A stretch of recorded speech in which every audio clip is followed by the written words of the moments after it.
Badan Pusat Statistik segera mengumumkan kinerja ekspor-impor Indonesia periode bulan April 2023. Kepala Ekonom Bank Permata Joshua Pardede memproyeksi pada bulan keempat tahun 2023, neraca dagang Indonesia masih mengalami surplus di kisaran 3,34 miliar dolar Amerika atau sekitar 49,27 triliun rupiah.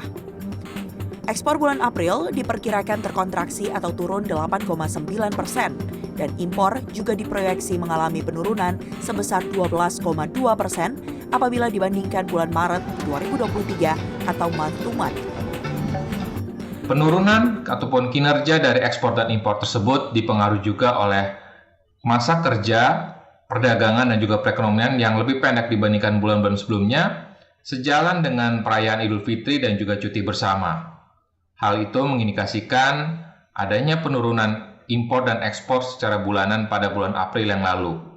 Namun demikian, secara tahunan, ekspor diperkirakan akan mengalami kontraksi 21,6% dan impor diperkirakan mengalami kontraksi 8,5% year on year.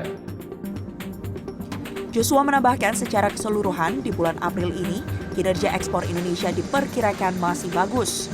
Hal ini ditopang harga komoditas minyak sawit atau CPO yang masih mengalami kenaikan sekitar 2,3% di level $950 Amerika Serikat per ton. Adapun komoditas andalan ekspor Indonesia selanjutnya yaitu batu bara masih mengalami kenaikan sekitar 7% di angka $161,9 Amerika per ton. Namun, di sisi volume ekspor, Joshua melihat akan terjadi penurunan akibat turunnya aktivitas manufaktur di mitra dagang utama Indonesia seperti Amerika Serikat, Eropa, dan mitra dagang utama lainnya. Direktur Eksekutif Indef Tauhid Ahmad memprediksi surplus neraca dagang April 2023 ini lebih kecil dari Maret 2023 yang mencapai 2,9 miliar dolar Amerika atau sekitar 42,78 triliun rupiah. Namun kami melihat bahwa tendensinya akan semakin mengecil begitu, bahkan di bawah 2 miliar US dollar begitu.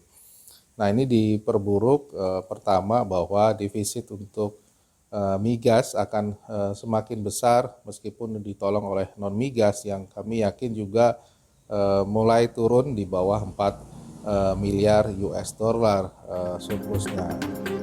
Tauhid menjelaskan, tren mengecilnya surplus neraca dagang Indonesia dipicu melemahnya permintaan komoditas Indonesia sebagai akibat resesi dan rendahnya pertumbuhan ekonomi Amerika Serikat, India, dan Malaysia sebagai mitra dagang Indonesia. Adapun faktor penekan surplus neraca dagang lainnya adalah turunnya harga komoditas dunia seperti minyak sawit, batu bara, dan migas sebagai andalan ekspor nasional. Sebagai informasi, berdasarkan data Badan Pusat Statistik atau BPS, neraca dagang Indonesia tercatat surplus selama 35 bulan berturut-turut pada Maret 2023 lalu. Surplus Maret tersebut tercatat sebesar 2,9 miliar dolar Amerika Serikat atau lebih kecil dari surplus Februari sebesar 5,46 miliar dolar Amerika Serikat. Tim Liputan CNN Indonesia.